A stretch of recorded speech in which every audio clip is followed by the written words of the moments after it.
भरोसा, बदलते भारत की शान।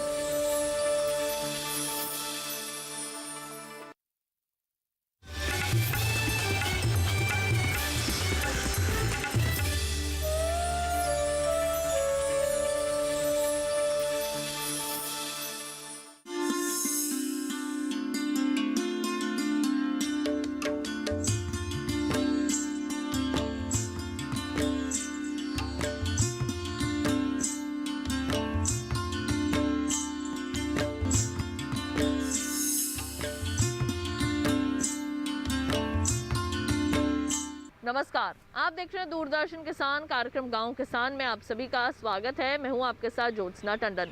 गांव किसान एक ऐसा कार्यक्रम है जिसमें हम आपको खेती किसानी और पशुपालन से संबंधित जानकारी देते हैं। साथ ही आपकी मुलाकात करवाते हैं एक ऐसे कामयाब किसान से जो कि आज दूसरे किसानों के लिए मिसाल बन चुके हैं। तो आइए अपने आज के गाँव किसान कार्यक्रम की शुरुआत करते हैं।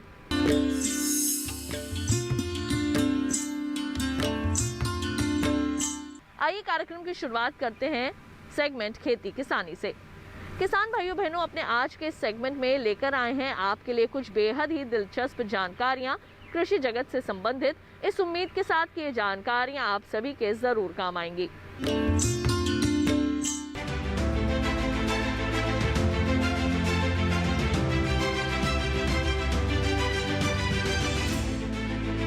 खेती और पशुपालन ग्रामीण जीवन की रीढ़ माने जाते हैं। ये दोनों जितने एक दूसरे के पूरक हैं, उतने ही ग्रामीण जीवन को सहूलियत देने में मददगार भी हैं। आज भी भारत के करीब 8 करोड़ किसान या पशुपालक इनसे ही अपनी जीवनचर्या के लिए आय अर्जित करते हैं। पशुओं से जहाँ दूध मिलता है, वहीं इनके गोबर गौमूत्र से प्राकृतिक खेती को आसान बनाया जाता है। इसीलिए डेयरी व्यवसाय लगातार फलता फूलता जा रहा है।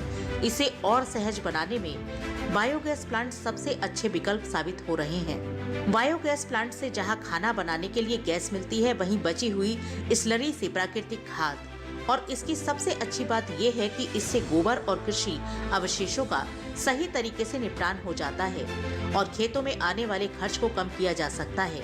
इसीलिए ग्रामीण क्षेत्रों में किसानों को इससे जुड़ी जानकारी और इसके उपयोग की तकनीक समझाई जा रही है। सरकार इस पहल में आर्थिक सहायता भी दे रही है, जिसके तहत 5,500 से 17,000 तक की आर्थिक सहायता राशि शामिल है।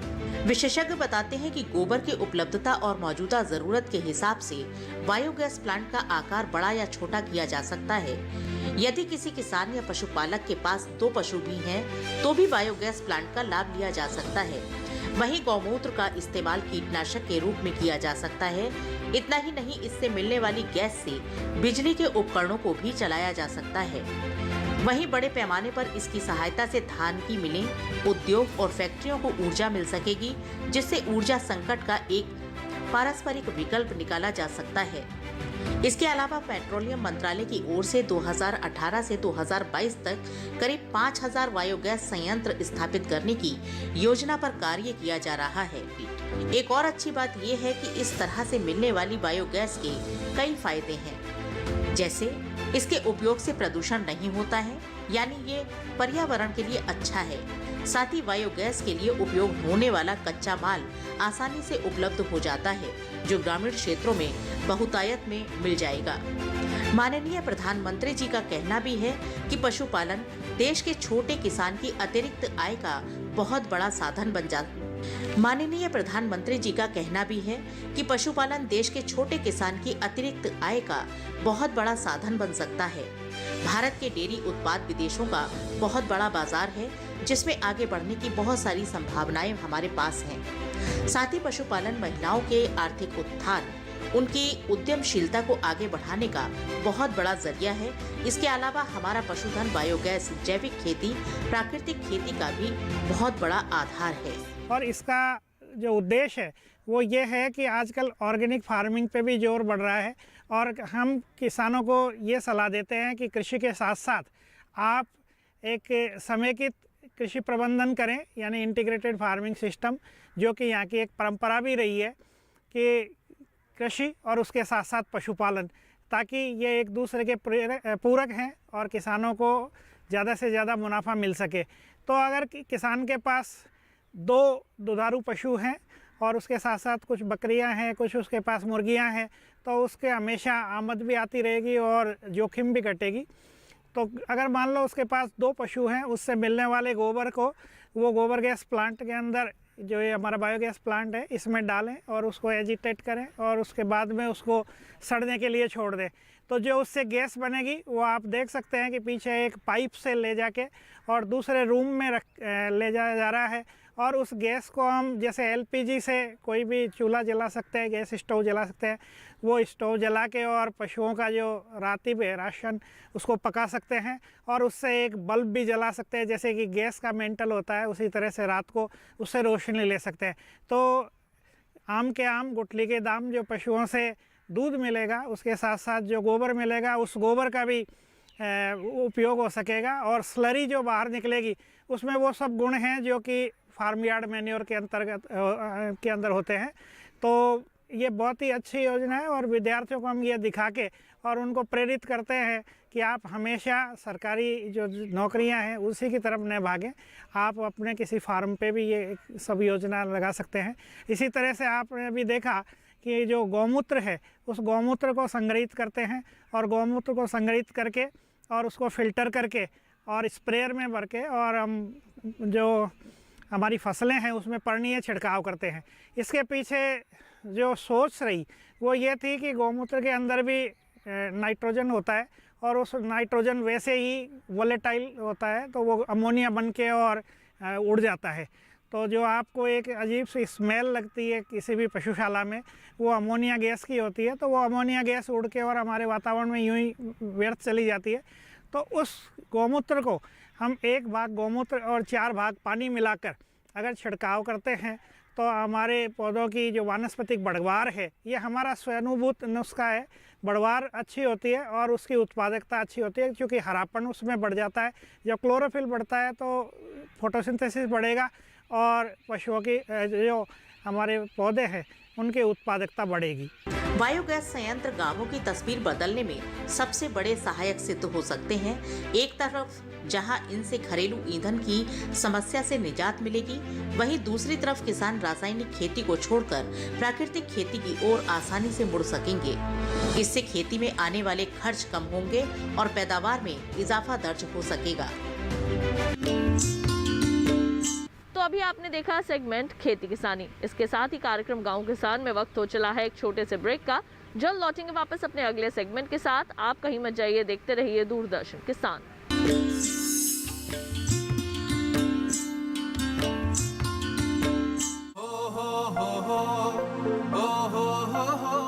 अब गांव गांव और खेत खेत की बात है कुछ निराली। फसल बीमा पॉलिसी से छाई है खुशहाली। द्वार द्वार और हाथ हाथ में सुरक्षा की सौगात। गर्व से बोल रहे हैं सभी किसान, मेरी पॉलिसी मेरे हाथ। आजादी के अमृत महोत्सव पर हम देश के किसानों को दे रहे हैं सुरक्षा की सौगात। प्रधानमंत्री फसल बीमा पॉलिसी अब आपके हाथ। और पॉलिसी को बीमित किसानों के द्वार तक पहुंचाने के लिए हमने फसल बीमा पॉलिसी वितरण कार्यक्रम का किया है शुभारंभ। देश भर के किसानों ने करीब 21,000 करोड़ रुपए ही प्रीमियम के तौर पर दिए, लेकिन उन्हें मुआवजे के तौर पर 1 लाख करोड़ रुपए से ज्यादा मिले। जब खराब मौसम की हो मार, PMFBY दे आर्थिक सुरक्षा बार बार। प्रधानमंत्री फसल बीमा योजना, कृषि एवं किसान कल्याण मंत्रालय, भारत सरकार।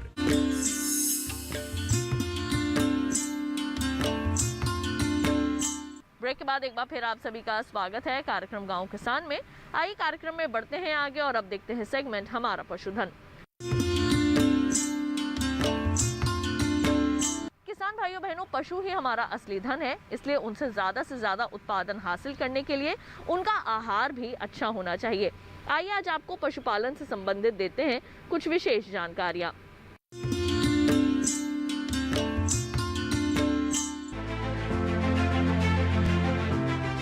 हमारे देश में भोजन में प्रोटीन की पूर्ति करने के लिए मुर्गी और बत्तख के अंडों का सेवन किया जाता है।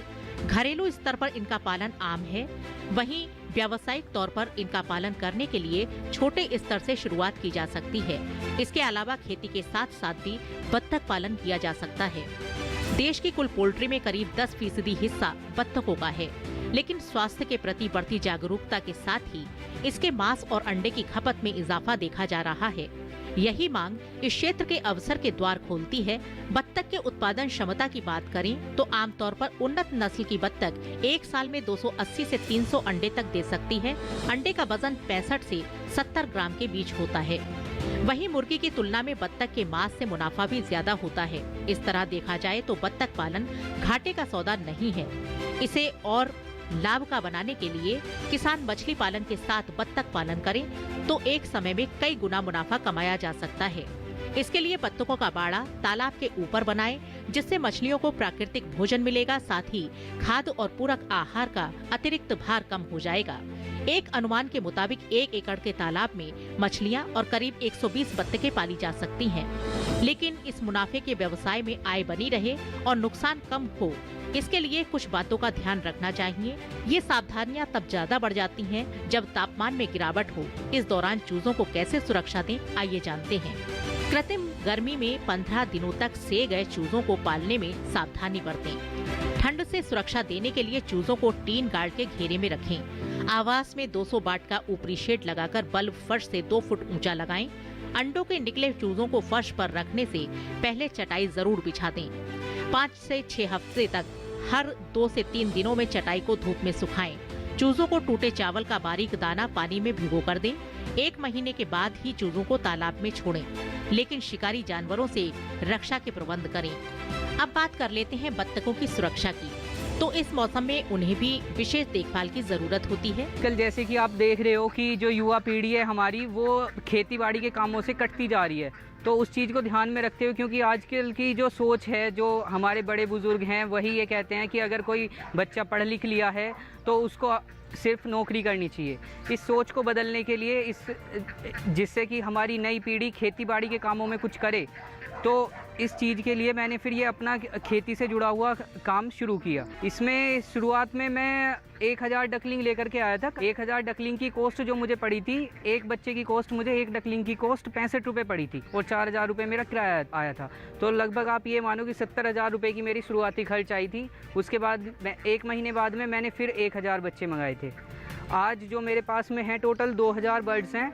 इनमें लगभग 1500 मेरे पास में फ़ीमेल हैं और 500 मेरे पास मेल हैं। एग प्रोडक्शन जो स्टार्ट होता है, जो शुरुआत होती है, वो लगभग 5 महीने में ये बर्ड एग पे आ जाती है। तो 5 महीने बाद में आपका एग प्रोडक्शन स्टार्ट हो जाएगा और इसका जो अंडा है मार्केट में 7 रुपये से लेकर के 12 रुपये तक के बीच में इसका अंडा बिकता है। बत्तखों के आवास में तापमान नियंत्रण का प्रबंध करें। हर बार पीने का साफ पानी ही दें। इस बात का ध्यान रखें कि आहार फफूंदी रहित हो। बत्तखों को हैजा, प्लेग व हेपेटाइटिस जैसी बीमारियां होने का खतरा रहता है। बीमारियों से बचाव के लिए समय से टीकाकरण अवश्य कराएं। पशुपालन इन छोटी छोटी बातों का ध्यान रखकर बत्तख पालने में नुकसान को कम करके मुनाफे में बदल सकते हैं।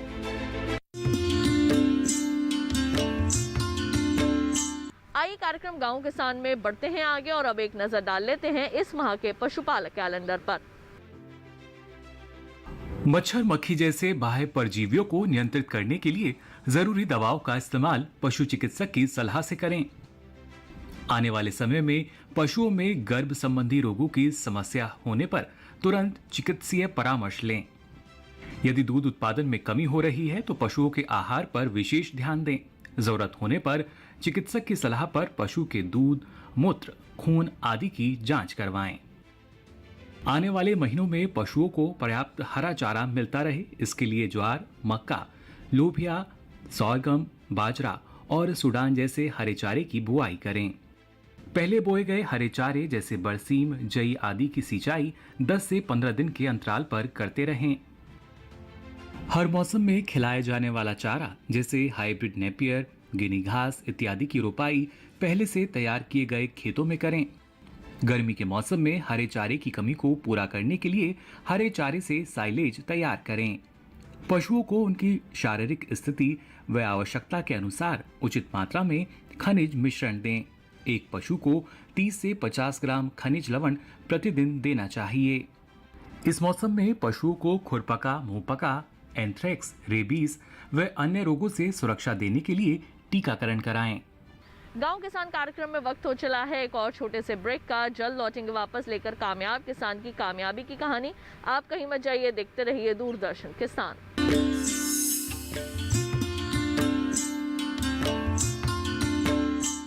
A rare and beautiful relationship, bonding and long-lasting commitment, unconditional love, glimpses of their world. Retelling the facts and dismantling the myths. Learn more about them in our upcoming show, My Best Friend Forever, every Sunday 7 p.m. and retelecast on Monday 2 p.m. on DD National.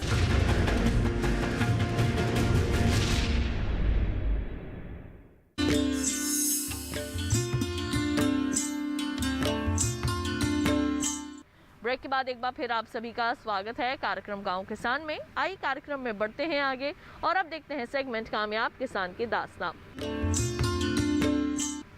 किसान भाइयों बहनों, आज हम आपकी मुलाकात करवाने वाले हैं एक ऐसे कामयाब किसान से जिन्होंने अथक परिश्रम करके आज कामयाब किसान की सूची में अपना नाम दर्ज करवाया है और आज दूसरे किसानों के लिए मिसाल बन चुके हैं।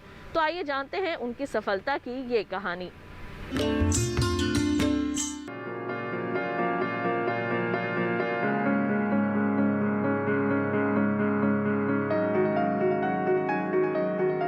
खेती में नवीन प्रयोगों की असीमित संभावनाएं मौजूद है। हर नया सफल प्रयोग कृषि को अगले पायदान पर ले जाता है। खेती में बारीकी रखने वाले किसान अपनी अभिनव भूमिका निभाते हैं, जिससे आने वाली पीढ़ी को सहजता मिल सके। ऐसे ही एक किसान है हरियाणा कुरुक्षेत्र के, जिन्होंने जैविक तरीके से न सिर्फ खेती की बल्कि कई रिकॉर्ड भी अपने नाम किए हैं। घर के सामने लहलहाती इन सब्जियों के मालिक है रणधीर सिंह। वो साल 1972 से खेती करते आ रहे हैं। कृषि उन्हें विरासत में मिली है। इनसे पहले उनके पिता खेती किया करते थे। अपने पिता के साथ रणधीर ने खेती को बारीकी से सीखा। साथ ही बचपन से उन्होंने खुद इसमें कई प्रयोग भी किए। कैसे, आइए सुनते हैं उन्हीं से। मैं 1972 से खेती करने लगा था और खेती की प्रेरणा मैंने अपने फादर से मिली थी। और मैं जब स्कूल में 5वीं क्लास में पढ़ता था तो मेरे को एक गेंदे की क्यारी दी गई थी, जो गेंदा 6 फुट ऊंचा पैदा किया था मैंने, और बड़े बड़े उसके इतने बड़े बड़े फूल आए थे। वहाँ से मेरे को जागृति मिली कि मैं किसान बनूं और खेती करूं और रिकॉर्डर किसान बनूं। 16 रिकॉर्ड आज से पहले मेरे लिम्का बुक में, जैसे लौकी के रिकॉर्ड मेरे 3-4 हैं और शलगम का रिकॉर्ड है 5 kg का कच्ची का, करेले का 2 फुट का लंबे का रिकॉर्ड है। खेती में अपने इस लंबे अंतराल में रणधीर ने सब्जियों की खेती में करीब 16 बार लिम्का बुक ऑफ रिकॉर्ड में अपना नाम दर्ज करवाया है। घर के सामने लगाई गई उनकी सब्जियों की किस्मों को देखने दूर दूर से लोग आते हैं। हालांकि पहले ऐसा आलम नहीं था। पहले सब्जियों की कम पैदावार और असमय फसल खराब हो जाने से नुकसान उठाना पड़ता था।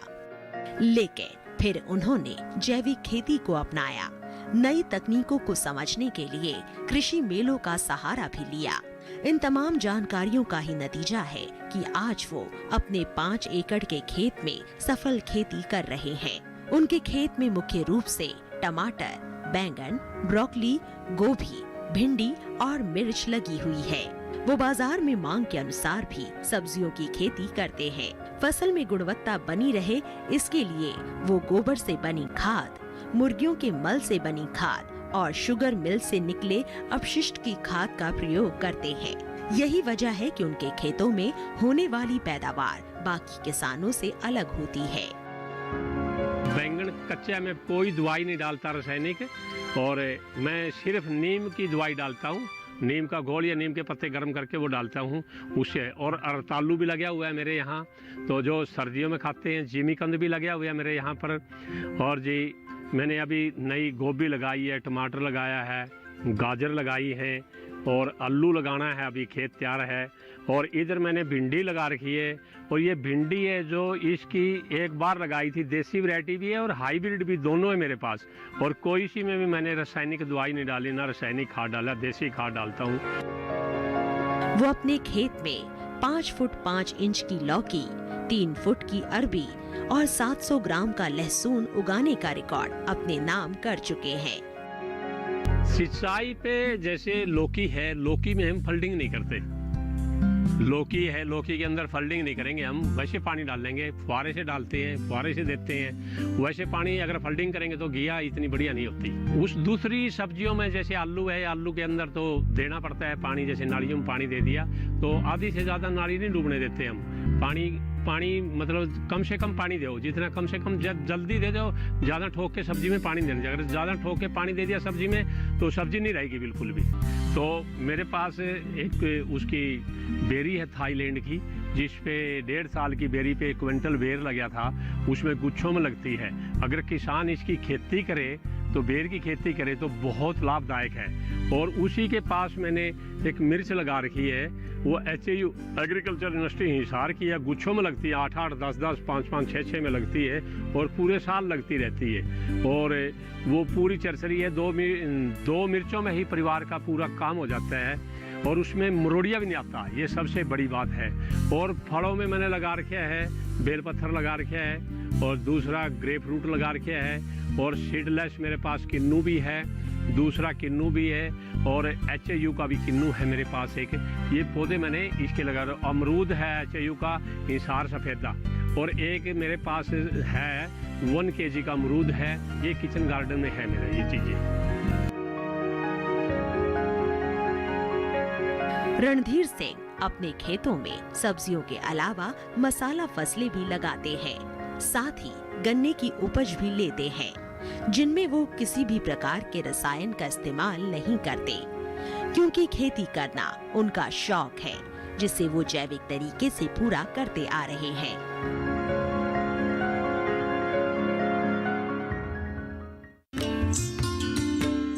तो अभी आपने देखा सेगमेंट कामयाब किसान की दास्तां। इसके साथ ही हम उम्मीद करेंगे कि आज के कार्यक्रम में दी गई जानकारियां आप सभी के जरूर काम आएंगी। गांव किसान कार्यक्रम को दोबारा देखने के लिए इस टीवी स्क्रीन पर दिखाए जा रहे QR कोड को स्कैन कीजिए या फिर दूरदर्शन किसान के YouTube चैनल पर भी जाकर आप हमारे इस कार्यक्रम को देख सकते हैं। तो आज के लिए केवल इतना ही, मुझे दीजिए इजाजत, लेकिन वर्तमान स्थिति के बीच रखिए अपनी सेहत का ख्याल। देखते रहिए दूरदर्शन किसान। नमस्कार।